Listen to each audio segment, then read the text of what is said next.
Good morning, Houston. Welcome back to Right Path Real Estate Radio. This is Jerry Taw in the studio here with Daniel this morning.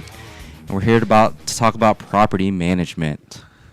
Or the way I like to say it is that, we provide relief to owners from managing their own rental properties. And so they can grow their rental portfolio. Yes. Is kind of our goal. So I don't know if you were listening to the first segment. I was not. But one of the things we were talking about is, and it's the exact same, it transfers from construction, it transfers right into the property management. When people are trying to manage their own properties, right, on the construction side, they're lying to themselves about the real numbers. Right? Because to me, when you become an investor, you can't say, oh, I'm making this much on this investment if you're working it like a job. Right? And it's the same thing on the property management side. Right. Somebody says, oh, I make this much money off my they call it passive income, right? Right. It's like, oh, who's your property? Oh, I manage my own properties. Well, how is that passive? It's not. Right? And it's not even a little bit. Right. And then number two, every second, every minute, every hour you spend managing your own properties is either an hour that you should be living the life that you want to live, right, or you should be going out and doing the work to acquire more properties. Exactly. Right? So a lot of times people say, oh, I can save money by doing this, but in the grand scheme of things, you're costing yourself so much more. Right. And the question is, what are you giving up in order to do that? Exactly. Right? It's the opportunity cost. Is the opportunity cost. So are you giving up spending time with your family, or is it buying more investment properties? Yes. So you're giving something up in order to manage it when you manage your own properties. Yes. And there's no way you get to.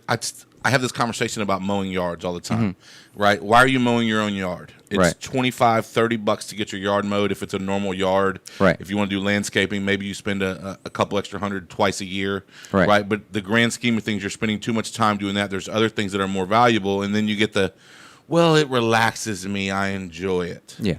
Well, then come mow my yard. Right. Right. If you're looking for relaxation, I can help you twice a month. Right. Every couple of weeks. Plenty of relaxation to go around. But that's not really the case. That's just lies people tell themselves to continue to make excuses for doing what they shouldn't be doing. Right. Right. And then we get the other cases where, one thing we learn is, I've learned recently, is that, we don't want to be delegated the property management role. Yeah. We want people to leverage us, Okay. meaning like trust us with the property. So when you say delegated the property management role, that means they're still managing. They're just managing through you. Exactly. Okay. So now I feel like I almost become a personal assistant. So now you're not only are you a babysitter for the tenant, but you're a personal assistant for the mom and dad, right? And one of the things that we do almost every single time is if an owner calls us hey, is the property leased out? And there's so much noise, right? I mean, it's up like this, and we got agents that tell us hey, we're going to apply, and guess what? They don't apply for the house. And all that communication we cannot tell the owners because it's going to create a emotionally roller coaster. Well, not only that, but them. just the sheer volume of communication. Like for me, I've got stuff to do. Right now, I handle the disposition for both of Tom's house buying companies. Right, and when I dispose of a property. Everything's inked, earnest money's collected. Unless there's a problem, I'm out. Right? But immediately I start getting the emails from the title companies, and it's like, hey, we've got a transaction coordinator. Take me off of the email chain. Right. Like, I don't want to know what's happening day to day in the title work and all that. It makes no difference to me. If there's an issue and you need me to contact my buyer, you let me know. Right. But other than that, I'm out. I don't want to have to delete those emails. I don't want to, and a lot of times you hear, when especially if it's a newer person and they're nervous about I've got to get a tenant in there, right? They're going to be constantly checking in, and what they don't realize is every minute they take from you guys to communicate needlessly. That's a minute they're taking away from you guys being able to do what you're supposed to be doing. Right. Which is leasing the property, getting tenants in the property, managing the other tenants, right? And they constantly want an update. Hey, what's going on? Like y'all haven't done it before. Right. You know what I mean? And we had a client recently where, we had a house and I suggested to him hey, this is where the price point needs to be. Yeah.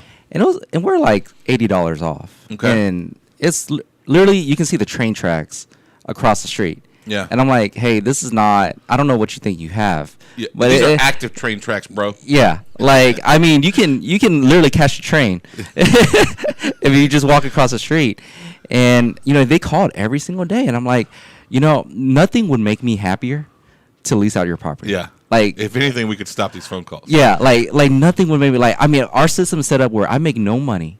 Like there's nothing in it for me for your house to just sit there vacant at all, and that's the way we have it. It's like if it's vacant, we make no money. So we have every interest possible for all this time and effort going out to property, making sure it's okay, getting it clean and stuff like that.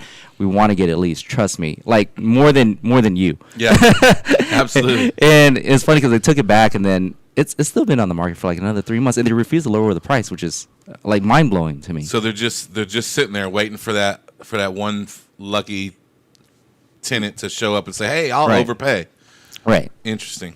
Yeah. So I think a lot of times for me, if I'm going in at a higher rent rate, I've got to understand, and I'm sure you guys do a good job of explaining, hey, it's your property. We'll list it at what you want, but you've got to understand that we're suggesting it should be here, right? And you're going here. So when it sits, we got to know whose fault that is. Right. That's your choice, not our fault. Right. And market changes too. Absolutely. Like for example, school started again. Yes. So we've had a little bit turn in market where it is slower. It's slower now. Absolutely. So generally when we get a brand new remodel, like if Fast Track does a brand new remodel, like we do try to move the market a little bit. Yeah. Meaning we try to get a little bit more value out of it. Try to push it because of the quality of the product. Exactly. Yeah. And then, we decrease it from there, and we continually decrease until we get the amount of attraction that we feel like it's sufficient where we're going to get a lease. So let's talk a little bit about leasing in the off season. And the first time I heard this, I heard it from you, and it was completely mind blowing to me. And it was like, why isn't this taught everywhere? Why doesn't everybody suggest to do this?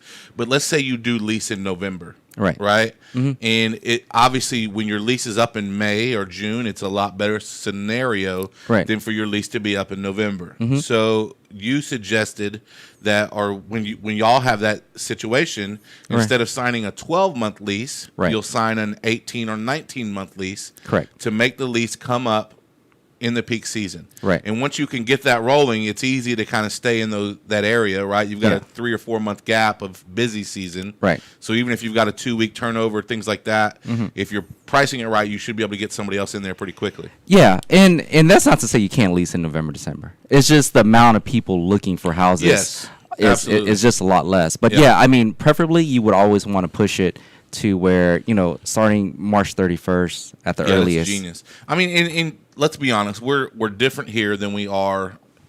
I mean, if you were doing rentals in Cleveland, right? Obviously, November's probably going to be a little bit tougher, right? It's like real tough because of the weather and just but the amount of population that we've got coming here with the population growth and how fast that's happening. I mean, what how many months inventory of rentals do we typically have, even in an off month?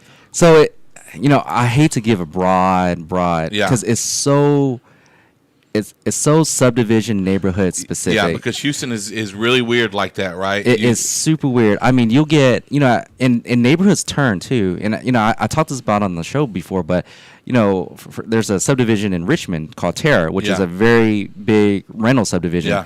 And at one point, I mean, it was a great. I own one in there, always move, and then one time, 15 available rentals on the market at the same time, and it was just like, okay, I mean, just think, if you move 3 a month, right, and there's 15 available, that's 5. You're 5 months out. Yeah. Before that's the absorption rate. Adds a lot to the inventory. It adds a lot to the inventory, and then you see this in a lot of neighborhoods up in Spring, like Timberlane, Greengate, Burnham Wood, like where there's just, you got to be careful of those neighborhoods that either you got to put the best product or the best price, and you don't want to be priced too high, no matter what, just because there's always just an unusual amount of the neighborhood's just has a lot of rent. Yeah, there's a lot to choose from. And typically, people are, when they're shopping for a rental, they're shopping neighborhoods or areas, right, because of their work, because of their church, because of their family, that sort of thing. So if there's a lot available in your small area, that's gonna affect it. And when people are looking for rentals to purchase, sold comps is great, but be careful to look at the actives also, because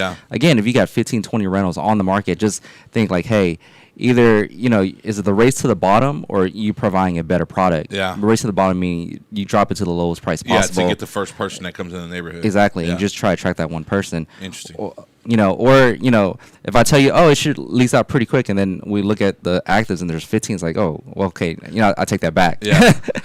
Psych. Just playing. Awesome. So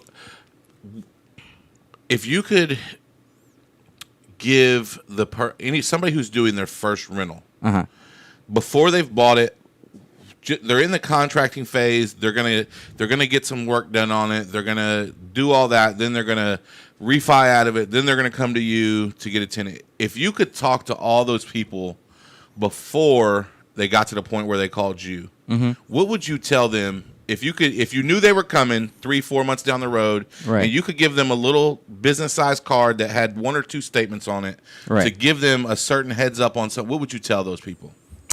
First off is dealing with new investors. When you hear stories about previous investors telling stories, right? Yeah. The one thing that you got to keep in mind is that a lot of times they're telling their stories about their home runs. Yes, of course. Like the people best. Don't get up and talk about base hits. No one's talking about the singles, doubles, triples at all. They're talking about the home run that knocked it out of the ballpark. I mean, it was the most amazing deal on this planet, and it comes out, once every 20, 30 deals or whatever. So you got to keep that in mind, that when you're hearing these stories, that there's the singles, doubles, and triples. They could be good too. So, and I can tell you, we have that issue oftentimes just in our group of students, right? Because we'll do a case study once a month, and we'll talk about a rental or a flip or that one of our students did, or a group of them, and the numbers obviously.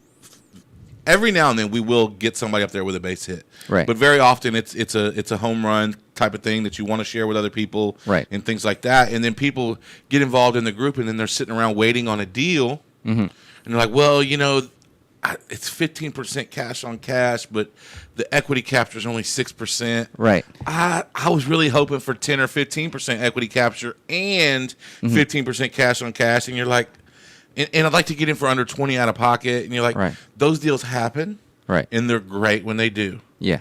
But, like you said, does it happen 1 out of 15, 1 out of 20, 1 out of 30? Yeah. Right? Those deals happen. You hit home runs when you get up to bat enough times. Right. And you're okay with base hits. If you never swing because you know it's going to be a base hit, you're never going to hit a home run. 1 minute. Exactly. If you're swinging for a fence all the time, you're going to strike out more than often. You're going to strike out a lot. Yeah. And I think a lot of times people get caught up in trying to either get that home run deal, one that they get greedy and end up losing money or hurting themselves in and or out. Because you're taking bigger risks too when you're trying to hit for home runs in on life. Yeah. Right? In anything in life. That's why, the best home run hitters of all time have the highest strikeout counts of all time. Right? It's just the way it works. And it's the same thing in business and in life. Right. The more risk you take, the more times you're gonna strike out. Right. It's just the name of the game. Hey, you can reach Jerry at propertycarehouston.com. That's www.propertycarehouston.com. 713-489-7653. Get these guys on your team. They are the best in the business, and they're very competitive when it comes to pricing. So give them a holler. Thank you, everybody. Hey, appreciate you coming out, man. Yep. Always